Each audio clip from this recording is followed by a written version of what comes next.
Horizontal split case pumps ఎట్లా testing చేస్తామనేది ఇప్పుడు మనం తెలుసుకుందాము. ముందుగా పంప్ సెట్స్ మ్యానుఫ్యాక్చరర్కి మనకి ఏమేం కావాలనేది రిక్వైర్మెంటు వారికి క్వాలిటీ అష్యూరెన్స్ ప్లాన్ కానీ అప్రూవ్డ్ డ్రాయింగ్ ద్వారా వారికి కంపెనీ మ్యానుఫ్యాక్చరర్స్కి ఇవ్వటం జరుగుతుంది. అందులో మనకి పంప్ సెట్ యొక్క కెపాసిటీ అంటే డిశ్చార్జి ఎంత ఉండాలి, metre cube per hour, head ఎంత ఉండాలి, ఎఫిషియన్సీ ఎంత ఉండాలి, అదేవిధంగా పంపు మోటార్ యొక్క ఆర్పిఎం ఎంత ఉండాలనేది ఈ 4 పారామీటర్స్ మ్యానుఫ్యాక్చరర్స్కి డ్రాయింగ్ రూపంలో అప్రూవ్ చేసి ఇవ్వటం జరుగుతుంది. ఆ డ్రాయింగ్స్ ప్రకారంగా పంపు మ్యానుఫ్యాక్చర్ చేసి ఫ్యాక్టరీ ఇన్స్పెక్షన్ టెస్టింగ్కి వెళ్ళటం జరుగుతుంది. ఇందులో మనం చూస్తున్నప్పుడు దీని యొక్క ఆర్పిఎం 737 ఉన్నది. ఈ మనం ఇచ్చినటువంటి ఈ యొక్క పంప్ సెట్స్లో capacity 3290 metre cube per hour, head 10.6 metre per second. అట్లానే మోటార్ యొక్క ఎఫిషియన్సీ 85% ఉండాలి, ఆర్పిఎం 737 ఉండాలని వారికి కమ్యూనికేట్ చేయటం జరిగింది. దాని ప్రకారంగా ఈ ఫ్యాక్టరీ ఇన్స్పెక్షన్లో ఈ మోటారు మరియు ఈ పంపుని వారు టెస్టింగ్ కోసము ఏర్పాటు చేసినటువంటి అంటే హైడ్రాలిక్ టెస్ట్గా దీన్ని పరిగణించి వారి యొక్క మీటర్ గేజీ, హెడ్ కానివ్వండి, అట్లానే డిశ్చార్జి మీటరు, అదేవిధంగా ఆర్పిఎం, అదేవిధంగా నాయిస్, టెంపరేచరు, వీటన్నిటినీ విజువల్ ఇన్స్పెక్షన్ ద్వారా వీటిని సర్టిఫై చేస్తాం. ముందుగా వీటిలో మనము 2 రకాలుగా విభజించుకోవచ్చు పంప్ సెట్ టెస్టింగ్ అనేది. ఒకటి ఐ విట్నెస్, 2 డాక్యుమెంట్స్ రివ్యూ అన్నమాట. ఈ ఐ విట్నెస్లో మనం డిశ్చార్జ్ ఎంత ఉంది, అదేవిధంగా హెడ్ పర్టికులర్ రిక్వైర్డ్ డిశ్చార్జ్ వద్ద అంటే హెడ్ ఎంత వస్తుంది, అట్లానే పవర్ కన్జప్షన్ కూడా మనం తీసుకుంటాం అన్నమాట. ఈ పవర్ కన్జప్షన్ కూడా మనము ఇది కమ్యూనికేషన్లో ఎంత హెచ్పి ఉండాలి, 6 కిలోవాట్స్ ఉండాలనేది ఇవ్వటం జరుగుతుంది. ఇక్కడ వచ్చేవారికి 187 కిలోవాట్స్ ఉంది మనం ఇచ్చిన వాటిలో. దాని ప్రకారంగా ఇక్కడ మనం ఆర్పిఎం కూడా 737 కరెక్ట్గా ఉన్నప్పుడు మనకి హెడ్ కూడా 10.67 ఆల్మోస్ట్ 11 వరకు హెడ్ వచ్చింది మన గేజ్లో చూస్తున్నాము. అదేవిధంగా డిశ్చార్జ్ కూడా 3290 క్యూబిక్ మీటర్ పర్ అవర్ కూడా గమనించడం జరిగింది. దీన్ని హైడ్రాలిక్ టెస్టింగ్ అంటారు.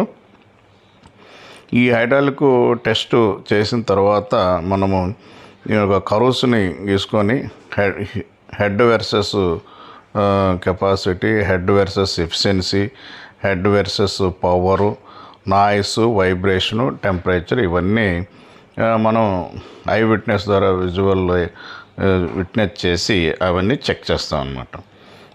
ఇక్కడ మీటర్ గేజ్లో మన హెడ్ ఎంత వస్తుంది మీరు గమనిస్తున్నారు, 10.6 నుంచి 7 అట్లా ఆసిలేట్ అవుతూ ఉంది. దీన్ని ఈ విధంగా అబ్జర్వ్ చేసి దానికి ఆ హెడ్ దగ్గర ఎంత డిశ్చార్జ్ వస్తుంది చూస్తున్నాం జరిగిందనమాట. ఇక్కడ మనకి సెక్షను డెలివరు అనేది జనరల్గా అయితే డిఫరెంట్గా ఉంటుంది. సెక్షను ఎక్కువ ఉంటుంది, డెలివరీ తక్కువ ఉంటుంది. ఇక్కడ మనం ఇచ్చినటువంటి ఆర్డర్లో సెక్షన్ డెలివరీ కూడా 500 mm ఇవ్వడం జరిగింది. ఇప్పుడు మనం ఇందులో డిశ్చార్జి మెజర్ చేయడం జరిగింది. డిఫరెంట్ హెడ్ దగ్గర మనము ఈ డిశ్చార్జి 33.22 ఉంది. మనకి 10.6 వచ్చినప్పుడు ఆ హెడ్ దగ్గర మాత్రంకి 3390 క్యూబిక్ మీటర్ పర్ రావడం జరిగిందనమాట. ఇక్కడ అరేంజ్మెంట్ ల్యాబ్లో ఆర్టిఫిషియల్గా సంపు, వాల్వ్, గేట్ వాల్వ్ ఒకటి ఫ్రంట్, ఎందుకంటే హెడ్ క్రియేట్ చేయడానికి ఈ వాల్వ్ ఓపెన్ చేసే దాని ప్రకారంగా ఈ డిశ్చార్జి పెరగటం కానీ పవర్ కన్జప్షన్ కానీ చూసుకోవచ్చు. ఇప్పుడు మనము ఈ నాయిస్ టెస్ట్ చేస్తున్నాము. ఇక్కడ జనరల్గా మనకి 72 డెసిబల్స్ ఉంటుంది. ఈ నాయిస్ కూడా మనకి చాలా తక్కువ ఉన్నది. అట్లాంటి టెంపరేచర్ వచ్చేసరికి ఇప్పుడు 42 డిగ్రీస్ ఉంది. అప్పుడు మనకి రూమ్ టెంపరేచర్ అక్కడ న్యాచురల్ ఎయిర్ టెంపరేచర్ వచ్చేసరికి 35, 37 ఉంది. ఈ పంపు రన్నింగ్ అయ్యేటప్పుడు టెంపరేచర్ ఆటోమేటిక్గా పెరుగుతుంది కాబట్టి 42 ఉంది. ఇట్ ఈజ్ అలౌడ్ అనమాట. అప్ టు 50 డిగ్రీస్ వరకు, డిగ్రీ ఫారెన్హీట్ వరకు, 50 డిగ్రీ సెంటిగ్రేడ్ వరకు అలౌడ్. సో ఈ విధంగా మనము ఈవెన్ పుల్లీ దగ్గర కూడా టెంపరేచర్ని మెజర్ చేయడం జరిగింది. ఇది కూడా మనకి అలౌవబుల్ రేంజ్లోనే ఈ టెంపరేచర్ ఉంది కాబట్టి దీన్ని మనము ఈ పంప్ సెట్ కరెక్ట్గా రన్ అవుతుంది అనేది నిర్ధారించుకోవచ్చు అన్నమాట. ఇక్కడ మనకి ఫ్యాక్టరీ ఇన్స్పెక్షన్కి ఇప్పుడు మనం గమనించేది 3.2, 3.3 అనేది ఈ మీటర్ గేజ్ ద్వారా మన దీని యొక్క వైబ్రేషన్ కూడా గమనించటం జరుగుతుందన్నమాట. That vibration is maximum allowed 15 వరకు ఉంటుంది. ఇక్కడ మనకు 4.5, 5.6 వరకే ఉంటుంది గమనించటం జరిగింది. So all parameters, noise, vibration, temperature, discharge, head, అదేవిధంగా పవర్ కన్జప్షన్ కూడా గమనించటం జరుగుతుందన్నమాట.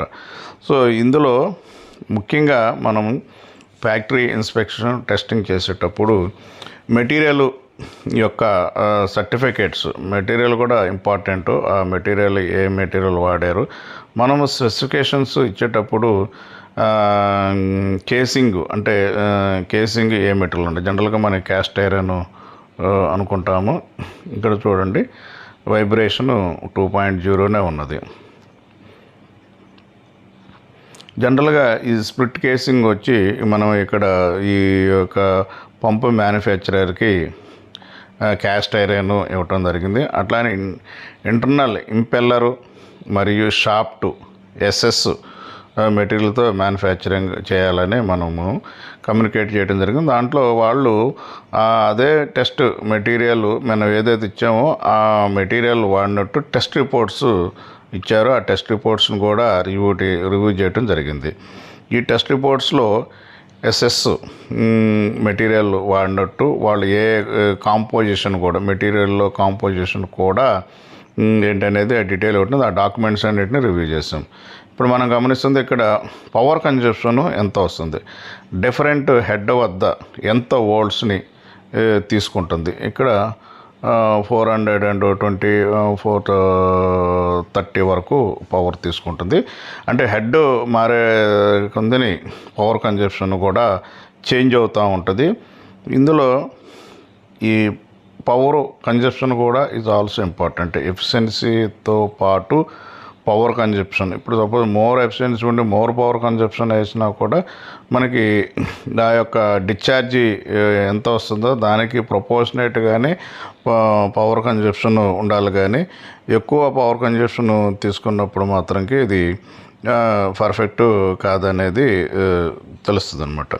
ఇందులో ఏంటంటే మనం చెక్ చేసేటప్పుడు డిఫరెంట్ ఒక 4-5 స్పెల్స్లో చెక్ చేస్తాము. సెక్షన్ గేజ్ రీడింగ్ ప్రకారంగా height difference between the gauges, gauge రీడింగులు, డిశ్చార్జి, ఆ విధంగా ఒక 6 పాయింట్స్ని మనము చెక్ చేసుకొని మనకి హెడ్ని చేంజ్ చేసుకుంటూ మనకు రావాల్సినటువంటి డిశ్చార్జి ఎంత వచ్చిందో అక్కడ ఎంత పవర్ కన్జప్షన్ చేస్తుంది అనేది తీసుకొని అక్కడ రేటింగ్ని మనం ఫిక్స్ చేస్తాం అన్నమాట. సో వీటన్నిటిని మనము పంప్ సెట్స్ని చెక్ చేయడానికి వెళ్ళినప్పుడు థర్డ్ పార్టీ ఇన్స్పెక్షన్ పర్సన్, అదేవిధంగా డిపార్ట్మెంటల్ నుంచి కన్సర్నింగ్ వారు డిపార్ట్మెంటల్ ఇంజనీర్ వెళ్ళి కంబైన్డ్గా జాయింట్ ఇన్స్పెక్షను చేస్తారన్నమాట.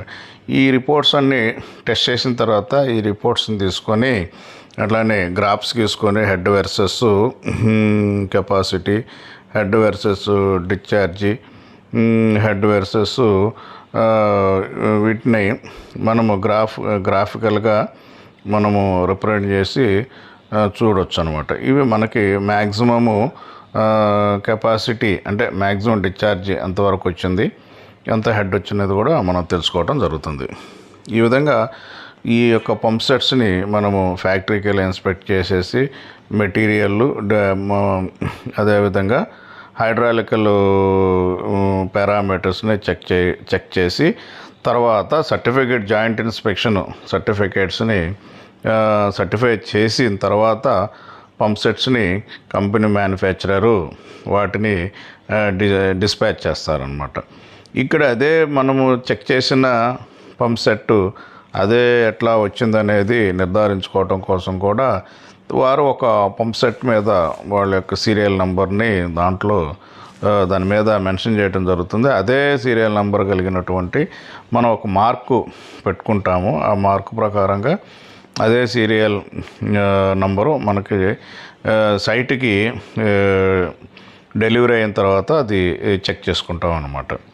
ఇది మనకి గజియాబాద్లో ఉన్నటువంటి WPL కంపెనీలో ఈ పంప్ సెట్స్ మ్యానుఫ్యాక్చరింగ్ జరిగింది. వీరు హారిజాంటల్ స్ప్లిట్లెస్ పంప్సే కాకుండా వెర్టికల్ టర్బైన్స్ కూడా వీరు మ్యానుఫ్యాక్చర్ చేయడం జరిగింది. వెర్టికల్ టర్బైన్స్ ఎలా అసెంబ్లింగ్ చేస్తారు, అదేవిధంగా అందులో స్టేజెస్ నంబర్ ఆఫ్ స్టేజెస్ను బట్టి డిశ్చార్జి హెడ్ ప్రకారంగా నంబర్ ఆఫ్ స్టేజెస్ని దీంట్లో యాడ్ చేస్తారనమాట. అవి కూడా ఈ ఫ్యాక్టరీ నందు గమనించటం జరిగింది. ఈ ఫ్యాక్టరీలో అనేకమైనటువంటి డిఫరెంట్ సైజెస్ కలిగినటువంటి పంప్ సెట్స్ మరియు హారిజాంటల్తో పాటు వెర్టికల్ పంప్ సెట్స్ కూడా తయారు చేసి దాని అసెంబ్లింగు, దాని యొక్క పెర్ఫార్మెన్స్ సర్టిఫికేట్స్ అన్నిటినీ వెరిఫై చేసి రివ్యూ చేసి వీటిని ఫైనల్గా డిస్పాచ్ చేయటం కోసం ఈ నంబర్ ప్రకారంగా ఏ కంపెనీ వాళ్ళు ఏ ఏజెంట్కి పంపిస్తున్నారు అనేది కూడా ఇందులో మార్క్ చేసి ఉంటుంది. దాని ప్రకారంగా పంప్ సెట్స్ని డిశ్చార్జ్ చేస్తారు. Thank you.